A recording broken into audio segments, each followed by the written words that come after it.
This podcast is sponsored by nobody.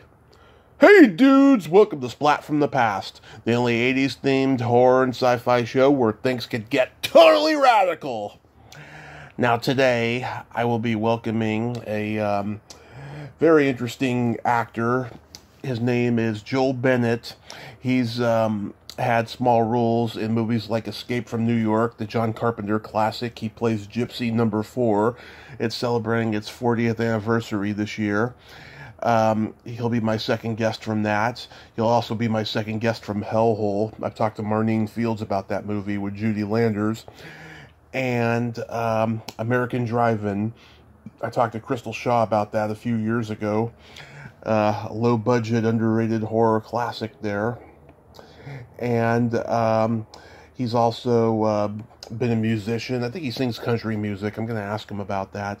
And he told me in Messenger he's got all these stories that he would like to tell about studying acting with Daryl Hickman and stuff like that. It's going to be an interesting conversation. I cannot wait. But I'm not going to lie. When I'm not podcasting, I've been crying a lot. I miss Katie. I miss my aunt, my stepdad. Yesterday I was a basket case because I realized it was 1 year since my mom had her brain hemorrhage. And I thank the Lord every day that she's still here. She's going into routine hip surgery on Thursday. So your prayers are welcomed there. I was watching Muppet Babies episodes yesterday while I was crying. Because I can remember those episodes when they first premiered and thinking to myself, I'm going to get, unlike them, I'm actually going to get out of my bedroom and do something with my imagination. Here I am, almost 40, still in the bedroom, still using my imagination, but I'm still so blessed and lucky. I just hope I get out of the bedroom and use my imagination eventually. So yeah, here is my interview with Joel Bennett. Hey, this is Joel. Hey, Joel. Welcome to the show, sir. How are you today? I'm doing well, Tommy. Are we kind of live, or is it going to be edited later, or is just... I don't edit. I go right to it. That's where my stand-up comedy chops come in. Ooh. Okay, well, I'm on my toes then, my friend. How are you doing? I am great. How are you? I'm doing good. I had a pretty busy couple of days, man. I just booked a gig at a place across from where I work to do my first post-COVID gig with some musician friends of mine. So I'm scrambling to get a band together. Right. Because it's been a while. Yeah. And I just found out that even though I'm accepted by the department at the University of Laverne to come and audit their higher-end acting classes because I'm way out here in Upland and there's no pro classes anywhere near, and I'm jonesing for acting. It's kind of like good therapy, you know. Where else can a guy get up and holler and scream and sob and weep, and people say, "That's awesome, man. That's awesome," every week. So I got accepted, but because of COVID, they're not accepting auditors, so I got to wait till spring. Oh. So that was a little disappointing, but within a half an hour, I got the news that I booked a gig. So, congratulations. Yeah, thank you, man. Absolutely. Look at you. Man, that's more I can say than most people who are trying to come out of this pandemic. That's great. Yeah. This is such a great honor. Thank you for taking the time today. My pleasure. Thank you for thinking of me. Absolutely. So, going back in time, did you gravitate toward acting early on in your childhood? Yeah, I was, originally from the deep South. I mean, like right in the cradle of Appalachia. I had one half of the family were pioneers from the Revolutionary War who got land in Kentucky for their service. The other side were pretty much coal mine and hillbillies, moonshiners, drinkers. And I was the first grandson on both sides, so I got really spoiled. They had me, perform at 3, 4. When I was like 5, I was doing my John F. Kennedy, back in 1960. It was something like, "We shall go forward in Cuba." And they loved it. And they had me do that all the time. And And then we moved around so much. I was in 5 different schools by the 6th grade. And so I either had a choice to be a wallflower or some guy who said, "Hi, how you doing there?" You know, and I would adapt to their accent, adapt to their manners, and I chose the second path. So I always kind of was an extrovert who was looking to be appreciated by people. So that's me. Yeah, I could relate. Did you immediately start doing school plays? Not until high school, but I made up for lost time after that.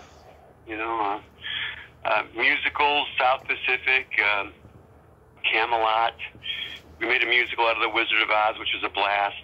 I've been involved in creating several shows, including the play that won the LA Weekly's Musical of the Year in 2006, The Beastly Bombing. It was a smash hit, and I got to help create. I got to create a role. You know, my fantasy is to see the Samuel French version with, you know, my name as the first guy who played that role. But it has not come out yet. I mean, it's not come out yet. so that dream is yet to appear. You want to make a movie out of it? If they do, I hope they call me. Yeah. So I was reading you were born in Tennessee but raised in Missouri, and at the age of 9, you ran into some, I guess you'd call it prejudiceness, which prompted you to change your accent. Oh Lord, yeah, I wound up stuttering because I was trying to speak as quickly as they did, and I had a stuttering problem, and that kind of got me into speech class to help me conquer it, and then from there it's just a hop, skip, and a jump. But yeah, I mean, it was horrible. I sounded not unlike Gomer Pyle. Yeah. 9 years old, you know. "Hi there, I'm Joel Bennett. I come from Tennessee. How are y'all doing there?" "We're doing fine." It was like Andy Griffith show kind of stuff. Yeah. And then we moved to like Fargo. "You don't talk right. You talk wrong, eh? You know, that's not right." And I was 9 years old, and I realized that neither one of us sounded like Walter Cronkite. You know, so, you know, where are you coming off with this? But there was a million of them in my family. And my dad came out one day early. The neighbor kids were up in the tree in our yard. He was afraid they were going to get hurt, and he said something like, "Hey, y'all get down from there." And they told their parents that people from a foreign country moved in. They had no idea what my dad was saying. So it was pretty grim in 1965. But thank God my mom always gave me confidence, and she told me I could fit in or do whatever I wanted to. So I just persevered. I was the kid in school that even though I stuttered, I would raise my hand and answer the question. It might take me 2 minutes to get the answer out, but I would, I was never a wallflower. I was always trying to fit into whatever new place I was. I think a lot of guys who are actors moved around a lot and tried to fit in or whatever. I think that's probably fairly common. It is fairly common, especially in my case. I can relate to that. Really? It took me a while, to go from being a wallflower to being confident. It didn't happen overnight. It was a lot of weight loss, a lot of just personal evaluation, all that stuff. Well, you were older than I was when you made that choice, so it was a more difficult choice, a more difficult transition for you at an older age. So hats off to you, man. Yeah, I mean, I was only like 23 or something like that, and it was very interesting, I have to say. But I was curious: is there a huge difference between a Tennessee and a Missouri accent? Well, so we moved to St. Louis. Yeah. St. Louis is like a Yankee town. St. Louis is one of those towns where the Irish immigrants taught all the other immigrants how to speak English. The Germans, the Poles, the Italians, how you say this? Well, you take Highway 45. And so in St. Louis and in a lot of the Midwest, there's a little bit of an Irish to the way they talk. But in the rest of the state of Missouri, it's country. You know, if I'd moved to, you know, Jefferson City or certainly Cape Girardeau or any of the cities that are not in St. Louis, I wouldn't have been such an outcast. I mean, there's a reason why Jesse James robbed banks in St. Louis and robbed Yankee trains, but the people in the state of Missouri never turned him in. Mm-hmm. Because it's really Southern. So a St. Louis accent is very similar to like a Chicago accent or a, you know, almost as weird as a Wisconsin accent. And you go up to Minnesota, you get the real Fargo kind of guys. But in St. Louis, you know, I believe that mostly the Irish talk, you know, they spoke English, and so nobody else that moved in knew how to speak it. And there's a kind of an Irish accent to the Midwest. And then in Virginia and Canada, it's the Scots. I have a hillbilly grandma from Virginia, and she never let us forget that she was from Virginia. And they say things like house and a boot. And it's just like the Canadians, because the Scots, outside of Virginia and Canada, pretty much the Irish taught everybody else who immigrated after 1850 how to speak the language. Yeah. And then you have the Southern, which is, you know, a mixture of, you know, I'm not quite sure where the genteel Southern accents come from, but, you know, the working class blacks and the working class whites, you know, they're pretty much the same way of talking, and it's pretty much the same music, the same religion. The accents just fascinate me. I can usually pick out where somebody's from within a little while of talking to them, within a couple of 100 miles. Well, certainly within a state, I would say. Yeah. It's funny, I know a lot of Canadians, a lot of them believe there's no such thing as a Canadian accent. Yeah, really. Yeah. Sure. So after high school, did you attend college? Yeah, I went to, I actually got an academic scholarship to the University of Missouri, St. Louis. Mm-hmm. And I went there for a year, and anybody who's thinking about acting, or thinking about any art, or thinking about anything, listen to this story. I took an acting class. I'd done my high school plays and done well. And I got this really horrible teacher as a freshman in college for acting class. She was just really a bitter woman. Mm-hmm. And I was 18 years old still. I was a football player as well, kind of a jock who had some talent.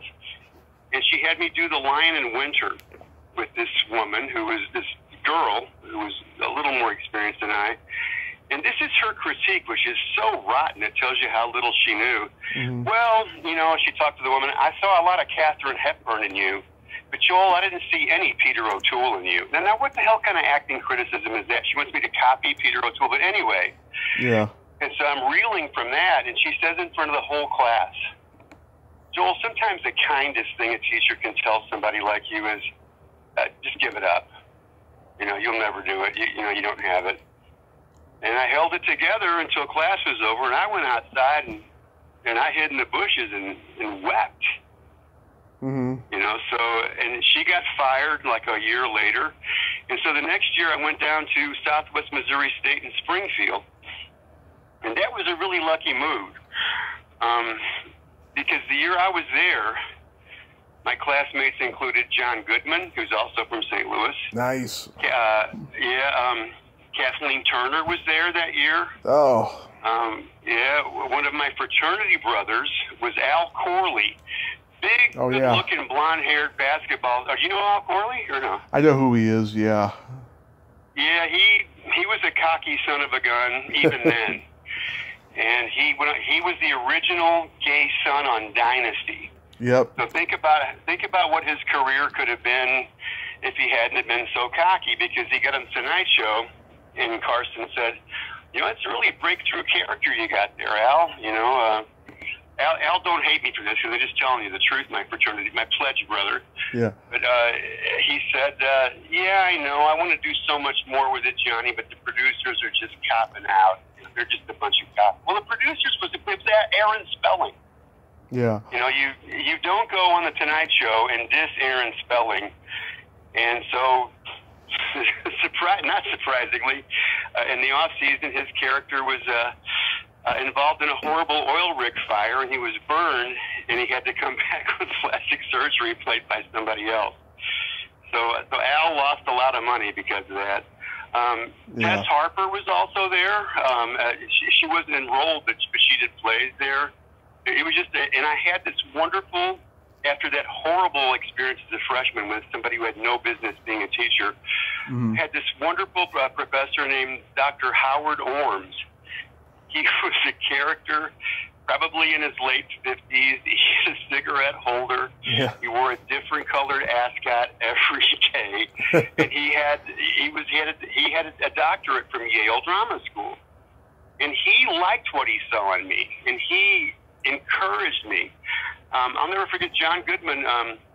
He had a huge effect on Good, because Goodman. I only went there 1 year, went back to Umsel and did a lot of plays there, but John Goodman actually broke down talking about Dr. Orms on that James Lipton show. Whatever it is, the actors, whatever it was, but and they actually had to cut away because he just wouldn't stop talking about Dr. Orms. So Dr. Orms was one of the first great teachers I ever had. And after that, I couldn't afford to stay away, to pay my room and board and go to college. I went back and finished up at the University of Missouri at St. Louis, did a lot of plays there, and that's where I got kind of noticed by Wayne Solomon.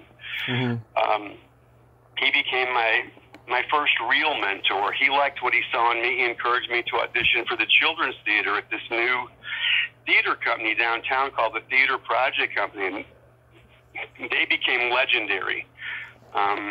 The young kids say, "Oh, you were in Theater Project?" Well, yes, I was. On the ground floor, it was wonderful. And Wayne cast me in a lot of stuff. We did a lot of things, but we were fairly close in age.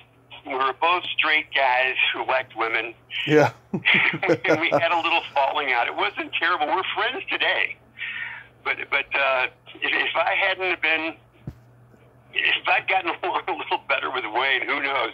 Because 10 years after me, he picked another young guy from St. Louis to mentor, and that was John Hamm, who cites Wayne as, his great mentor of his life. So so already I've had some great mentors, and I'm not even out of college yet. Yeah. So it really helped me. I was very fortunate. I was pretty humble. I just should have not gotten jealous when the director went after women actresses that I wanted. There's no winning there. If you win, you lose. Yeah, exactly. I lost, but even if I'd won, I would have lost. Yeah. You told me in Messenger about studying with Daryl Hickman. That was later, though. Oh yeah, he was the revelation. He was the first guy since Dr. Orms who really just looked at it as an art. Wayne did too, other people did too, but Daryl, I swear to God, he didn't give a damn if you ever got a job acting. He just wanted you to be the best actor you could be. Yeah. I don't know if his other guys talked to you about his method, but when I got in there, and I had to wait a little while, his beginner class was like 8 weeks. It was just maybe 12 other. It was a small class, the beginner class, and pretty much the goal of the whole 8 weeks was just to get you alone on stage in front of the class. You had 10 people, and you just had to stand there and be. Yeah. And this is a quote: "Put what you're feeling right now, whatever it is. It could be anything, but whatever you're feeling, into your voice and your body." And it was usually fear, and so you legitimately needed to just not hide anything, but just stand there in front of your peers and just shake if you were scared. And then, and if you spoke, he would say ah, and open up, you louder, how are you feeling? And he would just, and it took me a long time. And like a lot of men, I didn't get it till fairly late in the 8 weeks. It was one night a week. Right. And like most men, it comes out as anger first. Right. And so I got up there and he said, "How are you?" And I was so frustrated that I couldn't do this. Maybe half the other class had kind of gone through it, because he would do this exercise too, where he would have you count from 1 to 30. Right. And just arbitrarily, the first 10 were happy, the next 10 were sad, and the next 10, happy. Gosh dang it! There was a progression: happy, angry, sad. Happy, angry, sad. Right. No, happy, sad, angry. And 1, 2, 3, 4, 5, and then you would get to 11. 11, 12, 13, and then you get to 20. 21. You'd be sad. And I couldn't get it. So he said, "Joel, how are you feeling?" And I said, "Bitter." I was mad, and I was mad, and that was and I didn't let go of it. I stood on stage, and I was honestly just freaking bitter. Yeah. And it came out of my voice, and it came in my body, and I was so mad. Daryl, I could see he flinched. He was afraid I was going to come after him. Because I am a former football, hockey, but I still play hockey. Yeah. But and so. It was in my voice and my body. I was so frustrated that I couldn't get this, that I was raging. And then from there, he finally he approached me, and he knew I wasn't crazy, and he had me fully feel it, fully let it out. And I just wound up wailing and laying on the floor, sobbing in front of the class, just sobbing like I've never sobbed before. And then from there, he just proved his point. He said, "Okay, count to 30." And I started laughing because like a toddler, there's no actors think. And Michael Shirtleff's book said this 40 years ago. There's no such thing as a transition. If you go from sobbing to happy, it can happen instantly. Yeah. Actors want to go, "No, but I have to do the the transition happens instantly." So that was my big breakthrough with Daryl. And then from there, he helped me get my singing voice back. I used to have a good singing voice, and he helped me get it back, because if you stand on a stage and you have song lyrics and a melody to follow, and there's a story in the song, and like a script, if it takes you to places emotionally, all you got to do is stand there and put what it makes you feel into your body. Yeah. And open up your throat, and it comes out. And like he says, there are no high notes. There's just a different way of feeling that comes out. It may come out of your head instead of your voice or your gut. But Daryl was he was magic. He still is. I think he's 90 something. Just a great guy. But he was a revelation to me, because it was just the art of acting. Like I said, I don't think he gave a damn if you ever got a job or not. He was just there to teach you to be the best goddamn actor you could be. Yeah. And I thank him to this day. Daryl, if you ever hear about this, I love you. You're a genius. Yeah, that's a good teacher to have, for sure. Yep. So how does Escape from New York come into your life? Okay, so I'm in St. Louis still. I haven't come out and met Daryl Hickman yet. Yep. I've done 2 or 3 seasons with Theater Project Company, so now I've got my equity card. I've worked at several summer stock theaters, along with a couple of repertory theaters. I've done some local TV shows, local TV commercials, and that's where I got to hold Loop Rock on first base at Busch Stadium. It was it's one of the benefits of being an actor. And Wayne Solomon got me that job. It was I wasn't an AFTRA yet. Mm-hmm. So I got $25 cash to hold Loop Rock on first base at the old Busch Stadium. He was such a nice guy. It was really cool. But anyway, they announced that they were going to cast this movie from John Carpenter in St. Louis, because North St. Louis was such a war zone that it was a cheap place to substitute for New York City. Right. And so I asked Bobby Miller, who was Wayne's friend, who sadly passed away. He was maybe the best actor in St. Louis at the time. He was a friend of mine, too. He was an older guy. Yeah. He said, Joel, if you get nervous, just walk into the interview and just picture them all in their underpants. And it'll help. So, you know, I go in and I got 2 lines, and there's John Carpenter, and I pictured him in his underwear, and it made things a lot easier. And it was 2 lines, you know, and I wound up getting killed by a ninja star. So it was like, you know, being 9 years old with your kid brother in the bedroom playing cowboys. You know, I did my death face. Yeah. and I think that got me the part. And so I got, and Escape from New York was like a fairy tale for me. I got my first call to be on set on my 25th birthday. Nice. And I went to the set. They were using the old Chain of Rocks bridge instead of the 49th Street Bridge or whatever it's supposed to be in New York. And that's where, you know, me and my buddies had partied on graduation night. So I knew the place like the back of my hand.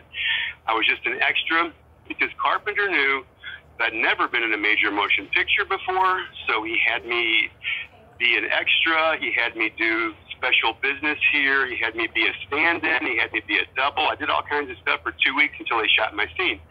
Well, now it's my birthday. I had to miss my party, which I didn't give a damn. I'm on a goddamn movie set. Mm-hmm. And it turned out that Isaac Hayes and I shared the same birthday. And Isaac Hayes heard about that, and he gave me a piece of his cake. It was really cool. You know, my first day on a movie set was my birthday, and Isaac Hayes shared his cake with me. Nice. And then he had me do some other stuff. Pretty quickly, they were shooting a scene with Ernest Borgnine, Cabby, and he had me stand behind the cameraman just so I could kind of see how, you know, what the frame's going to look like. He really took care of me, Carpenter. I mean, he didn't baby me, but he made sure that I got to see what happened so I wouldn't freak out. Because my scene was fairly pivotal. It was quick. But that night with Cabby, Ernie Borgnine, you know, there's Carpenter. They spray down the street so it looks like it's just rain. He said, you know, Ernie, I want you to park the cab there, open the door, say your first line there, then you and Kurt walk towards the camera, say your second line here, and then say you finish your last line just as you pass the camera. And he goes, all right. And so they get in the car, you know, they're on the radio, and they come around the block, and they finish spraying it down, and they're ready, and they say, action. Car comes around, parks exactly where he told him to, opens the door, says the first line perfectly, says the second line with Kurt Russell right where he's supposed to, and I'm right behind the camera. Yeah. It was Ernie Borgnine says his last line perfectly as he walks past the camera. He looks in my eye and gives me a big wink. That's how you do it, kid. That's how you do it. It was perfect. That was my favorite moment on the movie, was having Ernie Borgnine nail one take and wink at me as he did it. Wow. It was just a fabulous moment, yeah. And then let's see, other favorite moments. Well, first I have to say, poor Adrienne Barbeau. she was the only woman. Okay, Kurt Russell's then wife had a small part. Yes, but Susan Hubley. She was, she was nice. But Adrienne walked around with that superstructure bra, you know, everything just up there. And, you know, there's 150, 200 guys that just cannot take their eyes off them. And she just had this look of, like, cold fury, you know, which kind of worked for her character as well. But I really always felt sorry for Adrienne Barbeau because she had to walk around like that in front of 100, 200 horny guys for weeks. Then I doubled for Frank Romero, you know, the guy with the crazy hair. What a great character he created. Yeah. There was a couple of scenes where they had, like, Isaac Hayes' pimp mobile drive by in the distance, and they just gave me a wig, and, you know, I was a silhouette. You know, so we did some of that. So I got to ride in the pimp mobile, which was pretty cool with the hydraulics. And I got to see one scene with Harry Dean Stanton when Snake, you know, comes into the library. That was cool to actually see Harry Dean Stanton work. He was very low-key, just very relaxed. I mean, he was nervous, but he was always relaxed in his nervousness. He always had a plan, it seemed like. And I guess, then I actually was a stand-in for his character's name was Romero, Frank Doubleday. Yeah. Frank Doubleday was a great actor.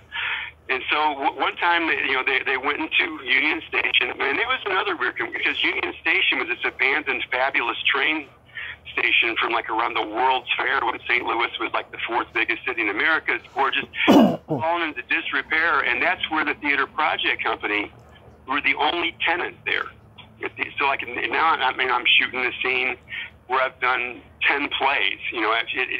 Certainly in the rundown part of it, and it also doubled as a Grand Central Station.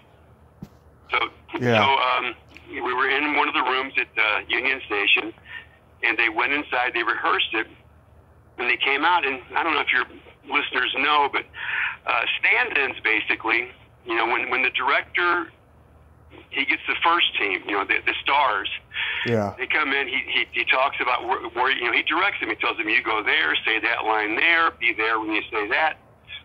And so then they go, all right, and they work it a couple times, and then they leave and go to their trailers and to think about it and relax while they light the son of a gun. And that takes a long time.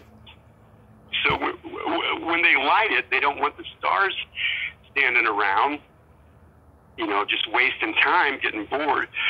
They bring in the stand-ins. The stand-ins. And so we stand there, and we need to be roughly the same height, the same build, and then we just stand there, and they light us. And it takes 15, 20 minutes. And then when they've got the lights right, they go, all right, first team. And then the stand-ins leave, they bring the stars back in, and it's ready to go. And so when I went into the room to be a stand-in for Frank Doubleday, there was mannequins. And they said, okay, Joel, put your face right on this mannequin's fingers. What? And there's a great scene in the movie where he's like just standing there, and he's rubbing his face on the mannequin's fingers. And it just always struck me, what a great creative moment for Frank Doubleday. There's a mannequin there, and his character is a freak. So why not get off a little bit on the mannequin's fingers? So that was cool. So I guess I'm up to my big night. Yeah. Yeah. It's my. I was gonna say it's my favorite sci-fi movie next to Blade Runner. I just think it's a great movie. My dad took me to see the second one, Escape from L.A., in the theater. Yeah. Yeah. Well, they used the same idea for my scene in the second, because they shot him with a bullet, and he had to limp while he played basketball. Mm-hmm. He was limping with a bullet, and it's like, well, in the first movie, it's me with a hacksaw blade, and you can barely see I've got a crossbow in the crook of my left arm while I'm sawing away at Donald Pleasance, the president. I'm sawing away at the handcuffs, because he's got the briefcase with whatever the fabulous thing inside the briefcase. So I'm sawing away at it. A buddy of mine I knew was playing the other bad guy. Well, we're part of the Gypsy Gang of Isaac Hayes. Mm-hmm. And he's talking about Harry Dean Stanton, who's a decoy out front while Snake Plissken runs up on top of the train, sneaks into our car. Right. And he says, that brain's a real pain in the ass, always sniffing around like a dog. And I pause from sawing, and I just look and say, he comes up with the gas.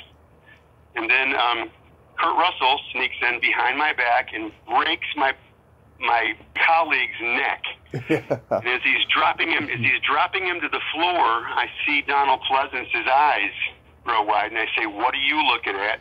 And I turn around and get off a hurried shot. Well, I'm going to stop for a second, because this is my first big-time movie. Yeah. And Carpenter told me, don't turn around until I tell you. But being a stage actor for years, I took my cue off Donald Pleasance's eyes. And it's like, I turned around, what are you looking at? And it was, cut, you're too early. Yeah. So, all right. Don't turn until I tell you. But now the pressure's on, and I did it again. Donald Pleasance's eyes got really big, and I couldn't help it. He's a great actor. I turned around, no, cut, Joel. Not till I tell you. And like Carpenter, dude, if you go past 2 takes, you're on thin ice. He works fast. You know, when Ernie Borgnine nailed that scene in 1 take, I don't know if they even shot a safety. It was like, moving on. You know, come on.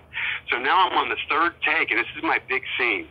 Yeah. So I made god dang sure that I didn't turn around until I heard him. You know, he gave me the sign, turned around, and, you know, this is the way I describe it to other people.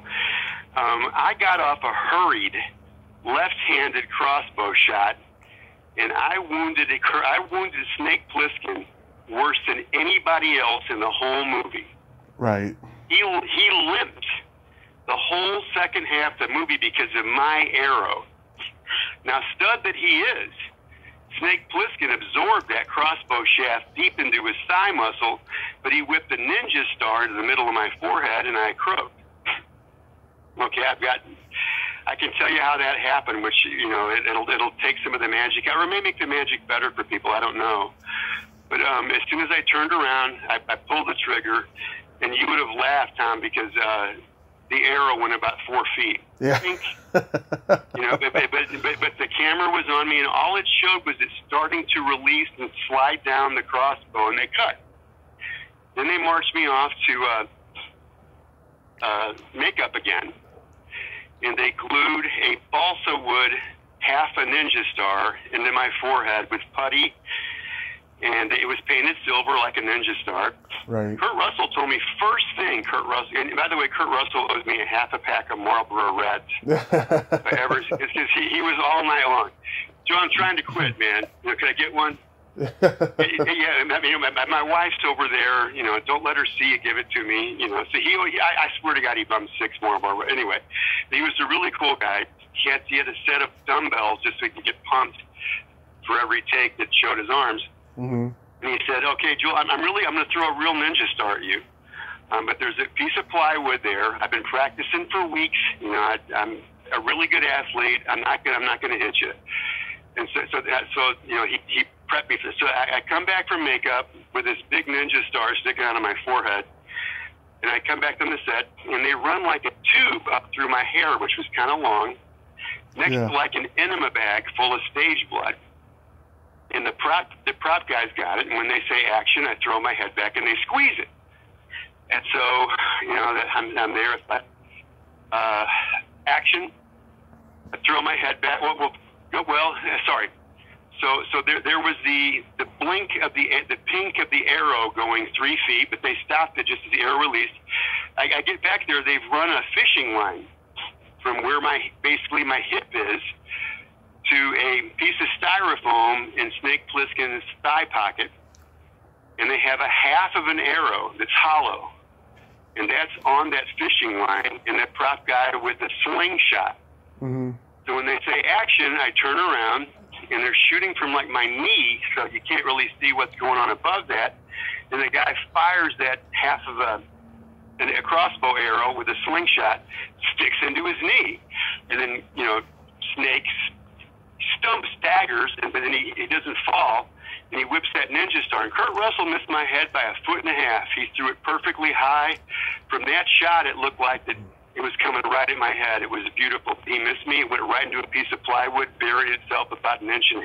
Wow. And then they cut to my only close-up. So I took my time dying. It was my only close-up. I told my friends it was a bunch of bull crap, that I tried to go through all 5 stages of death. You know, but that's just crap. Again, it's like you're 9 years old with your brother playing cowboys and Indians. You know, threw my head back and the life drained out of my eyes. But my hair was so thick, the blood took a long time. It took 4 takes, and Carpenter was steaming. You know, cut. Where's the blood? Sorry, John. His hair's okay. Let's do it again. Action, cut, where's the blood? So then finally, like the 4th take, the blood dribbles down my forehead, and I get to fall to the ground. Wow. So that was my big scene, and boy, did I dig it. It was, you know, it took an entire night to get that, you know, whatever, it's about standard, to get a minute. Well, with Carpenter, you could probably get 1.5 minutes on film, usable every night with him, because he moves fast. So that's Escape from New York. Did you? It's a wonderful. Sorry. I was going to say, did you interact with the ballet dancers on stage? No, but years later I did. Yeah, I talked to Alan Shearman. Oh yeah. Well, I can't think of the. Probably in 85 or 85, me and Greg Beeman, who directed and produced a lot of shows, he just come out of USC Film School. He cast me in a couple of things, The Richest Cat in the World. He cast me in a couple of Jags. Yeah. But we were pals. He's the godfather to my oldest son, and we used to bowl at I forget the name of the bowling alley by Jerry's Famous Deli, next to Coldwater on Ventura Boulevard. So we used to bowl there every Thursday. One day we walk, it was afternoon, one day we walk over, and there's Larry, Daryl, and Daryl from the Newhart show in the bar. Not in costume, but I recognized them, and me being a hillbilly, I was effusive. You guys are the greatest bunch of hillbilly comedy guys since the Darlin' Boys on the Andy Griffith show. And they dug that. They dug that I got that. So we began bowling together with those guys. Yep. And I want to say Tony. It's been so long, but he had been one of the ballet dancers in Escape from New York. We found out later. And yeah, because that was cool. Yeah, he was a cool guy. There was Alan. There was Ron House. They were all part of Bullshot Crummin, the stage show that the improv group that they were in was based on. Wow. Yeah, so it ran for at least 10 years back in the 70s. It started in San Francisco. They went all around the world and did it. They did it for Showtime and PBS. And Carpenter was a big fan of the show. I think he actually wanted them to do Bullshot Crummin in the movie, and they refused. So they came up with that ballet bit instead. So, well, you know what? Why wouldn't convicts watch ballet? Yeah. It helps you fantasize. The Sears Borgnine with that smile on his face, it was hilarious. Oh my, he was entranced. Yeah. It was like a kid watching a movie in 1930. He was transported. It was like he was such a good actor. It was like Nelson Muntz on The Simpsons being entranced by Andy Williams. oh, that's perfect. Dude, I mean, it's perfect, man. Yeah. Whenever the bad guy gets entranced.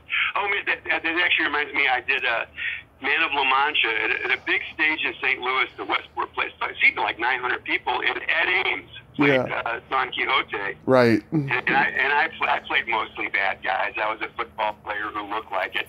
And I played Pedro that had muleteers. I never forget my grandmother coming to see it. There I am raping Almanza. Yeah. I'm in the middle of the theater of the round. But anyway, Pedro was a bad guy. And Don Quixote sings this beautiful song called Little Bird. It's beautiful.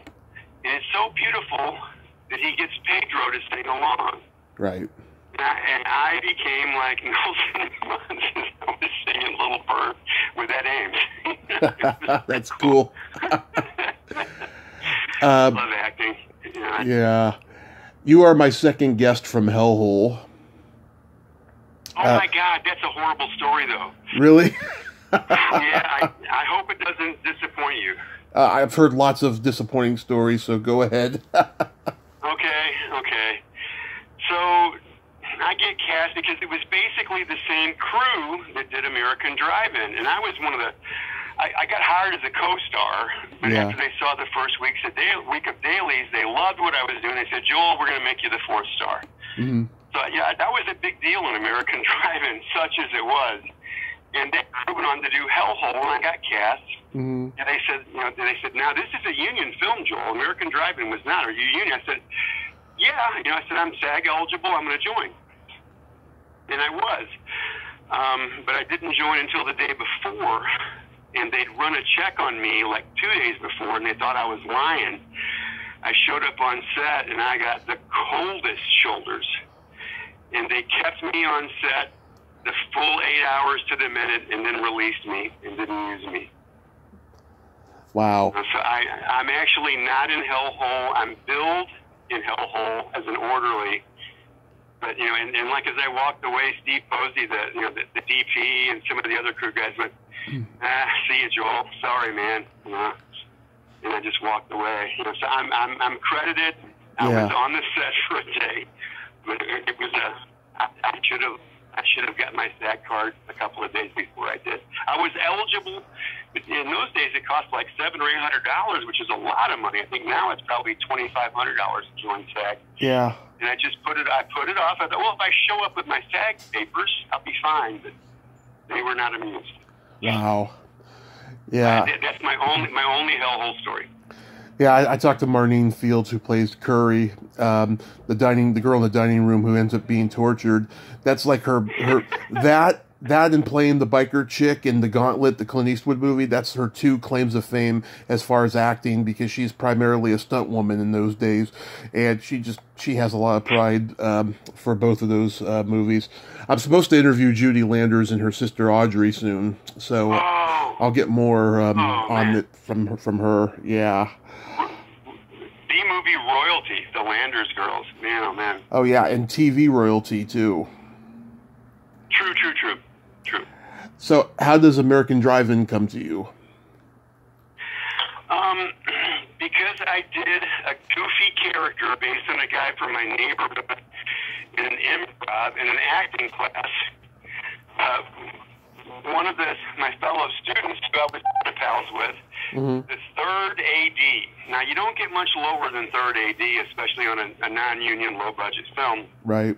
But he was aware they were casting American Drive-In. He said, Joel, that character, and I just made that character up that night. He said, there's a part in a movie that's a lot like that guy. I think I can get you an audition. And so I just brought that character in, and they loved it. And I got cast. It's based on a guy from my neighborhood back in St. Louis who was a hoodlum, you know, and it just worked out. And, you know, 3 weeks later, I'm on the set in Joshua Tree, up in Yucca Valley, which was cool. And I was there for 6 weeks, being treated like a god, you know, and then I came back home after it was over, and I was evicted within 3 weeks. You know? So there's the actor's life. You're treated like a god for 6 weeks, now you're a bum. You're a bum. So it's the ups and it's the stupid highs and lows of the typical actor. And if Larry Moss quoted, I think Stella Adler or somebody said, you must have the soul of a rose and the hide of a rhinoceros. You know, and and I just didn't have it in those days, you know, especially being a new father, you know, a husband. So I kind of eased my way out of it. I found a day job that I still don't hate, which is selling really nice high-end audio. I sell tube amps. I spend my days talking about sound, about equipment that's going to, you know, bring you in your living room the experience that, you know, the birds are by your couch. I mean, they're BYRDS birds, or Crosby, Stills, and Nash. Right. So I kind of gravitated. You know, I still, you know, guys like Beeman would call me up. Joel, I got a part for you, man. He went, sure. The play of the week, Beastly Bombing in 2006. I didn't want to do it. They talked me into it, and it wound up being the play of the year in L.A. They flew us to New York to do it at the Off-Broadway New York Musical Theater Festival. So, you know, I still do it, you know, and I love it. I love acting. I love it as an artist. You know, singing and acting are two of the only arts that I'm worth a damn at. Right. And as you know, when you're in that flow of, you know, you're in the part, you're telling the story, you kind of disappear except as a part of telling the story. It's like nothing else. You know, it's like playing a sport where you just stop thinking and you make the catch, or you stop thinking and you hit the line drive. You know, it's nice in this life to not think too much, just to feel and just to move and just to be a part. Right. And at 65, that's what I'm trying to do right now. To say something. Yeah. Yeah, the guy who directed the movie, Krishna Shah, he had just done a movie called Hard Rock Zombies. I've talked to 3 people from that, including Crystal Shaw, who plays the girl in the movie in American Drive-In. I've talked to her. She's a force to reckon with. She was so hot. Okay, my girlfriend's around. I better leave this room. Yes, she was the casting director for Hellhole. Right. And boy, when they closed the door for me to read with her alone, I just looked at her like, oh boy, if I was a different kind of actor, but I'm not. Yeah. But she was a beautiful, hot, talented go-getter. And I wonder what she's doing now. It's been 3 years since I talked to her. She was just all over the place. I think she was drunk during that interview, quite frankly. She was just crazy. And I've talked to people who have done that plenty of times. But yeah, I mean, she's just, she was a force to reckon with. But her sister did a very nice thing for me. She promoted the hell out of the interview, and it got so many views on YouTube, and I'm very grateful for that. Nice. Yeah. Yes, she was part of the acting process for American Drive-In too. Yeah. Yeah.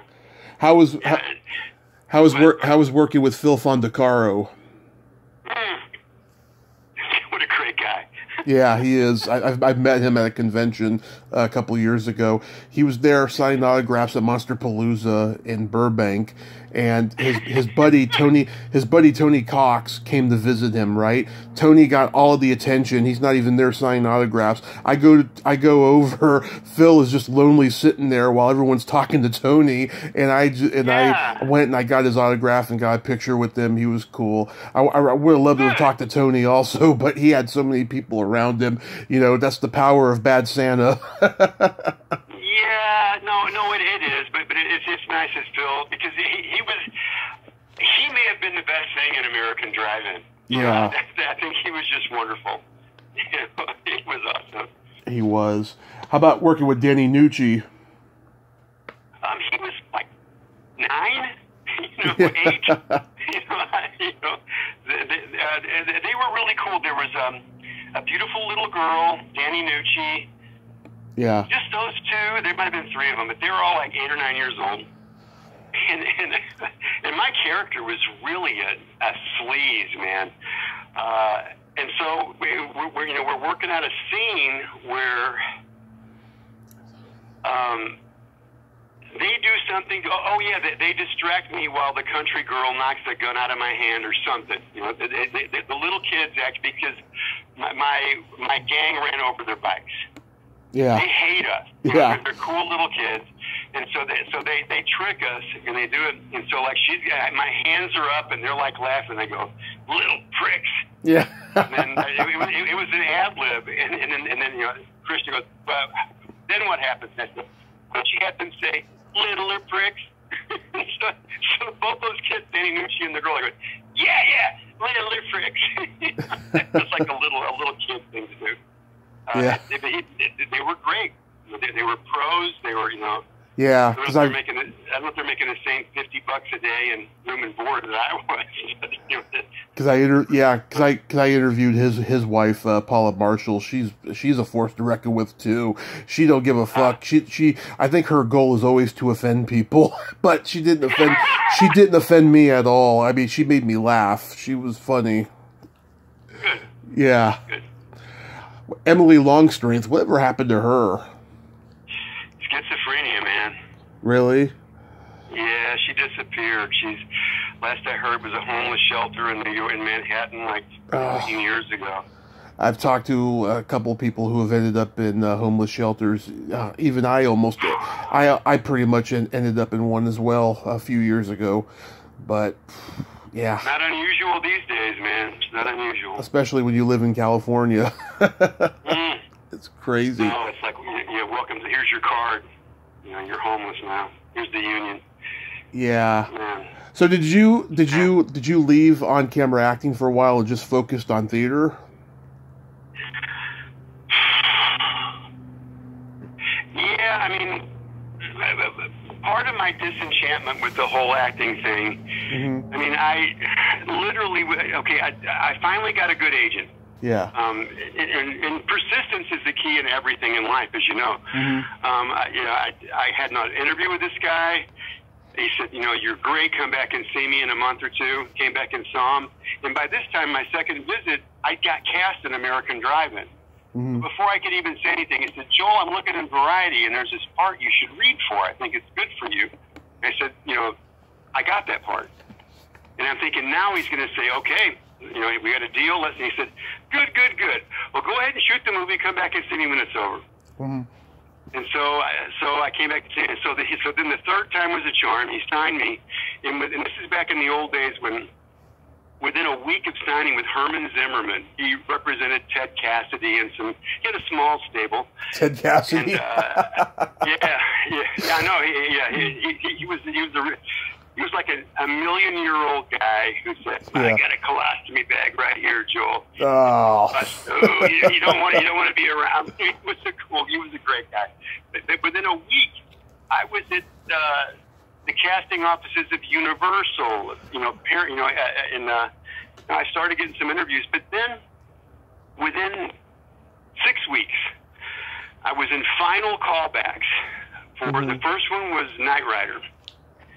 And I'm 6 feet tall, back then, probably 180, 185, muscular for my size and my age. Final callbacks for the bad guy in Knight Rider.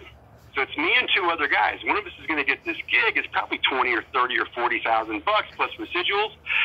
And before I even read, a producer comes out and he goes, "Hey, how you doing? Fine.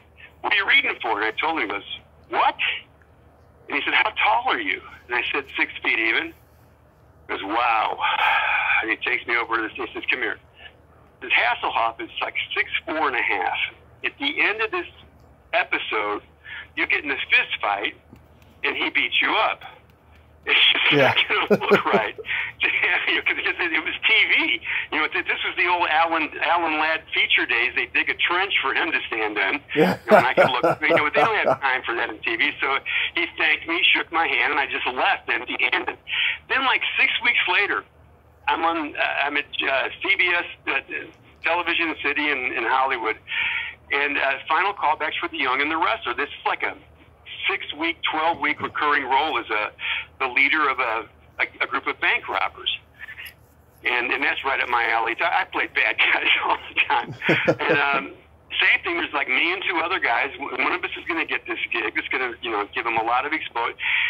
Producer comes out and goes, "Hi, what do you?" I told him. He goes, "Oh, come here." And he said, "Well, this guy, this bank robber is shot. He's wounded. Yeah. His buddies have to carry him around wherever he goes." How much, 180. And the other two guys were like 150, 140 pounds. "Thank you for coming, man." So I was too little for the one gig. I was too big for the other gig. It's just a nutty. It is a nutty, your talent, it has something to do with it, of course, but it's just, I don't regret any of it. I'm glad it all happened, and I still love acting. But boy, is it a nutty way to make a living, and you know that. It is. It's just, I think the rules need to change. I mean, you would think with certain aspects of the business changing, i.e., people getting hired based on, their social media following and all that bullshit. You would think that, few people would have to audition anymore, and when they can just go online and look at your demo reel, it's insane. I think it's the way of the future, though. I think it's eventually going to catch on. You're right. Yeah. The last acting class I took, was for commercials. I thought, I'm not going to screw with, commercials are just really bang, bang. You're either you get it or you don't. But they hammered it, follow these casting directors, their Instagram page.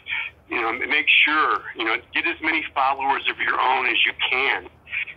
And that's the way you get ahead as an actor today, I guess. It's all social media, like you were just saying. Exactly. So, tell me about your Gordie Howe story, because I've heard so many negative things about him. It's like, tell me what was your experience? Well, he was probably a hell of a guy when he wasn't on the ice playing hockey. Yeah. You know, my only reference is I joined Hockey America in 1986. Uh-huh. I'm about to become a father for the first time. You know, as a reward, I'm going to play hockey again in a league. And Hockey America was this nationwide thing. They were trying to get a reputation. They said, if you join, you and your team will get a 20-minute scrimmage with Gordie Howe. Mm-hmm. This is 86 or 85, so Gordie Howe had probably been retired for 3 or 4 years. Right. You know, but so he's 56. You know, but still, when he was 52, he was scoring 40 goals. You know, in the World Hockey Association was how he was. So you know, he wasn't like he didn't have a cane. You know, he was still a badass. So it was basically Gordie Howe and 2 guys that played defense, no goalie. It was like half-court rules. You know, whoever scored took the puck out to center ice, and they retained possession. They entered the zone, and they did it again. So Gordie Howe takes the puck at center ice. And I guess we had 2 or 3 lines, and so I watched the first 2 lines. He just skated past everybody and scored. And he took the puck out of the net, went back to center ice, skated past everybody and scored. And like by the time I'm out there, he did it. And as he skates away, he starts looking back at us and like grinning. Just grinning. He's like laughing at us. I'm not kidding you. Yeah. He was, you know, it was like he was demeaning us. Yeah. So the next 2 lines get out there. He mocks them, scores, takes it out. So when I get out there again, I'm not in those days I wasn't even a great skater. I was straight ahead speed like a football player. So he's coming down there, and it was a no-check league, but I went straight at him. And when he saw me coming, we both had to put on the brakes hard, or we would have hit. And when we both stopped, you know, and we showered each other, we're 3 feet apart, and those blue eyes were blazing at me. And I could see in his face he was thinking, I ought to kill you. It was worse than Lee Van Cleef could have looked at me, I swear to God. And I just looked at him, you know, because he wasn't going to do that shit again. Right. And and then we both took a breath, and he skated around me and scored a goal. But he no longer smiled. That's my Gordie Howe. I stopped him from mocking us any worse than the actual game. You know, how can you know? Come on, Gordie. You're not going to laugh at me and my team. We know you're Mr. Hockey, literally Mr. Hockey, all capital letters. You know, why do you need to laugh at us? You know, yeah. I won't abide it. I won't abide it, Gordie. He got them. I would have knocked him down if he'd have done it again. Yeah. But being an athlete is like being an actor, a musician, or anything. You know, once you get success, your ego just inflates, you know? Yeah. And he's probably a swell guy off the ice, you know. But I think like Ty Cobb, you know, like you're saying, once you get to be the greatest of all time, which Ty Cobb kind of felt he was, you know, what's holding you back? You know, what's holding you? Ego is the worst thing. You know, the best thing for performance is to lose yourself. Right. If you can lose yourself and just float and fly with the moment, it's effortless. And that's another Daryl Hickman thing. Getting back to Daryl. Yeah. What about the commercial with Lou Brock? He was a nice guy. He pointed out that my spikes were broken, which was nice. Thank you, Lou. I know they're broken. And I basically just held him on first base, and he stole second base. And then the payoff was, as he slid into second, a hand with a microphone of the local TV station went down to him, you know, as if like KMOX is always there for the news, you know. And he told them, I only want to slide once. And they said, okay. And he slid, and they screwed it up. And he's like, ah. So he had to slide again. You know, but he was a very pleasant guy. I made the rookie mistake of asking him about Game 6 in the '68 World Series. He went into home plate standing up and was called out on a bang play. It could have gone either way. If he'd been called safe, the Cards would have won 2 World Series in a row. But Yeah. because he was called out, the Tigers went on to win Game 6, and then they won Game 7 and won the World Series. So, you know, you got to be careful when you're any age, but especially a young actor. Yeah. If you're going to question something, you know, make sure you have a good reason, and make sure you have a positive thing or something constructive to say about it, you know. But I said, you know, I mean, and it wasn't terrible. I said, you know, did you think you were safe in Game 6 and 68? And he goes, yeah, I was safe. I could tell it was a bad memory for him, and I wish I hadn't brought it up. Wow. But he was a very nice guy. That's cool. Yeah. So you've played music too. Have you done country mostly? Mostly country, you know, hard rock. You know, I don't do much metal, but you know, I do the old school stuff, and the modern they call it Americana. But you know, I get my number one request is George Jones's White Lightning, which is basically a rockabilly song that he took and made a little. Well, actually, it was rockabilly when he did it. It was written by the Big Bopper, which people don't realize. Yeah. Big Bopper, and he had a version which was not quite like George Jones. My second biggest request is Crocodile Rock by Elton John. That's a great song. Because that is a rockabilly song. Yes, it is. It really is. It's Jerry Lee Lewis type of rockabilly on the piano. I bought Jerry Lee Lewis a drink at the Palomino Club after a Daryl Hickman class because he was at the Debbie Reynolds Dance Studio in Lancashire, and across the street, just up a block, was the world-famous Palomino Club. That's where Clint Eastwood shot all those Every Which Way You Can movies, you know. The ape movies, yeah. And so I walked, because Daryl's beginner class was in the afternoon, so I walked, it's like 6 o'clock on a Thursday, there's nobody there. 3 or 4 guys, 2 of them shooting pool, a couple of drunk guys, and then in walks this guy by himself, which is unusual. Mm-hmm. And I thought, that's either Jerry Lee Lewis looking bad or my Uncle Donnie. You know, 'cause he just didn't look good. But he came in, and I saw, and he sat like there's a waitress station, you know, the 2 handles, and then he sat, you know, 3 feet away from me, and there's nobody else at the bar. So I said to the bartender, I'm going to buy him a drink. And he goes, no, you don't. He's an asshole. I said, no, I want to buy you. I want to say, you know, so I bought him a drink. Yeah. Drinking VO and water. He was a classy guy. VO and water. And he got it. And since he was alone, which is unusual. Right. I mean, he usually has an entourage, and God forbid you go into his trailer because he's going to have guns and he can shoot you and get away with it. Mm-hmm. Which he's done. That's why he's called the killer. He for sure, one wife, maybe 2 of them, met their demise. So he's a crazy wild guy, but he's alone.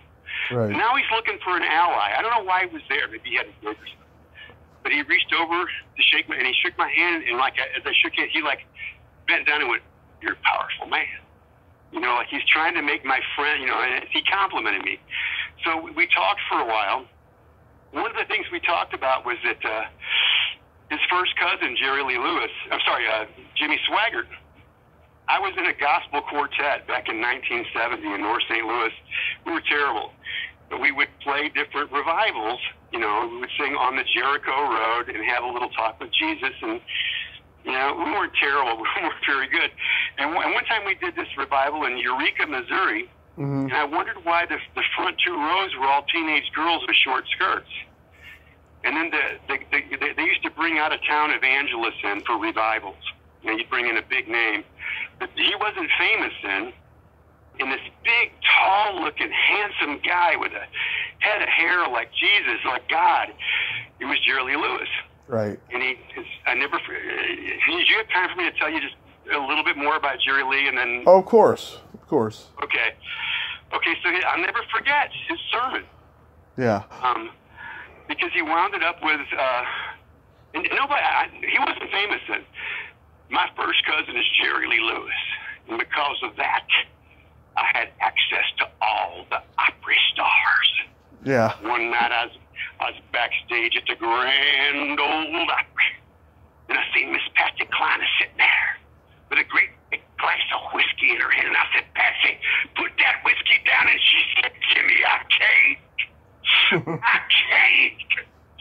2 weeks later, Miss Patsy Cline's airplane went into a mountain, and she went straight to hell. Every head bowed, every eye closed. It was unbelievable. It was an unbelievable sermon. So then now, 20 years later, I'm at the Palomino with Jerry Lee Lewis. He's drinking my VO. And we're talking about that. And I mentioned the part about the front 2 rows being filled with teenage girls with shorts. And he goes, yeah, well, Jimmy was always more a man of pussy than he was a man of God. And it just cracked me up. And then, I went back to my drink. And these 2 drunk guys came up to him, and I couldn't hear what they said. But a fool could tell by the way he responded. And Jerry Lee Lewis must have had this question asked of him 800 times, because he had the answer down pat. He leaned back against the bar, shook that curly head of hair, and announced to the entire bar of like 6 people, you marry your first cousin. He's 12 years old. You'd think you'd get a virgin. Oh, my God. And those 2 guys, we all had to laugh. Yeah. Those guys were trying to start shit with him. Yeah. But because he told that story, they just kind of laughed and walked away. So the only one of I have not met, if he's still alive, the 3rd cousin. He was a country star too. I can't think of his name. Yeah. But, what a grandfather those 3 bastards must have had. Yeah. Unbelievable. Man, oh man. You were in the gospel group you mentioned too. Yeah, we were called the Bell Fountain Brothers. we were meeting, have a little talk with Jesus, and on the Jericho Road. We knew 2 songs, and we could do them okay. Oh my God. Just okay. Yeah. Going back to Greg Beeman for a moment. He directed that. Great guy. Yeah. Great guy. He directed that Corey movie, License to Drive, that I love. I also love Mom and Dad Saved the World. That's a funny movie. Yes. But on the DVD commentary for License to Drive, him and Neil Token are talking, right? There's a scene where Corey Feldman's mother drops them off at a party, and a bunch of assholes drive by, and they say, "Hey, dweebs, do your mamas hold your dicks when you piss?" Right? And Greg says to Neil, "Wow, Neil, that's very deep and insightful. Proust?"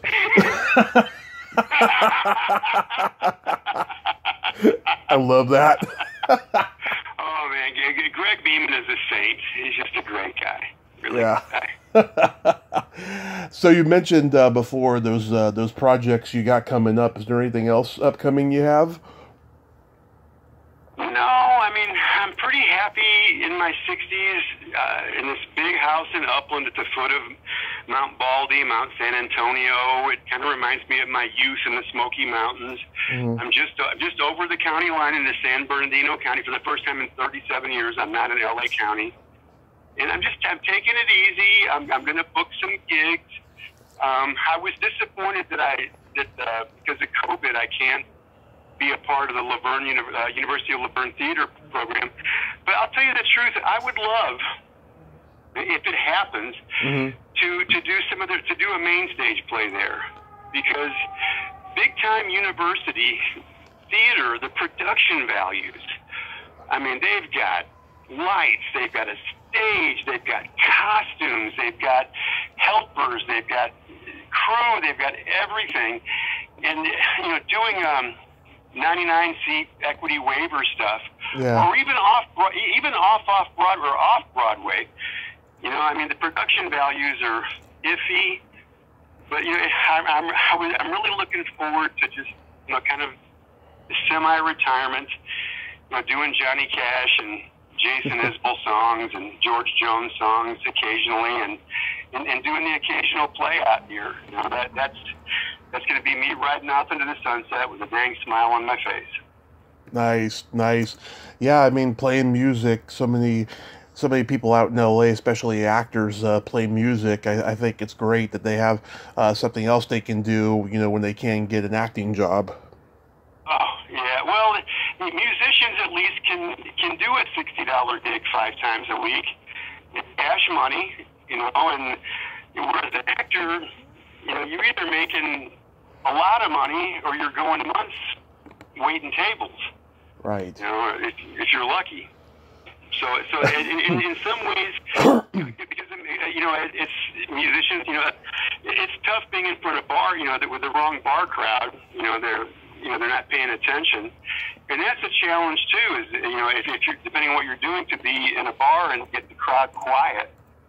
That's not easy to do. So it's a challenge, and it's an outlet, and I'm grateful for it. I really am. Yeah, it reminds me of that.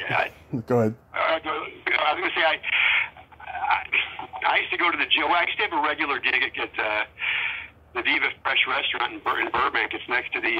It's closed down now, but this is like 4 years ago. Yeah. Next to the equestrian center, so a lot of rich people with horses would come over there and party after they rode their horses. But Cody Bryant. There were 2 stages there, one in the front and one in the back, and there was live music in both rooms 7 nights a week. It was a glorious place for local music, and I was a part of that. They had a Thursday night jam, and I looked on stage as I'm jamming, and they liked me. They really, like Sally Field, they really liked me, these guys. There were 17 Academy of Country Music Association Instrumentalist of the Year trophies on stage with me. And a Grammy on stage with me. Pete Anderson was running the jam. He was Dwight Yoakam's guitar player. He's the guy who made Dwight Yoakam musically. Those guitar riffs for Dwight, that was all Pete, and he's a great guy, Detroit guy. And then the 17 trophies, well, J.D. Maness won 16 of them. But he played with Buck Owens for years. He played with the Byrds on an album. Oh yeah. And then Skip Edwards was the keyboard guy for Dwight. And it's just that kind of talent to be able to jam with them and to have them want you to jam with them. I don't miss acting very much at all when that stuff's going on. I really don't. Yeah, it reminds me of this joke. Guy goes into a Hollywood restaurant. He's waiting for the service. He can't get any, so he yells, "Hey, auditioner!" What did he say? What? Hey, auditioner! then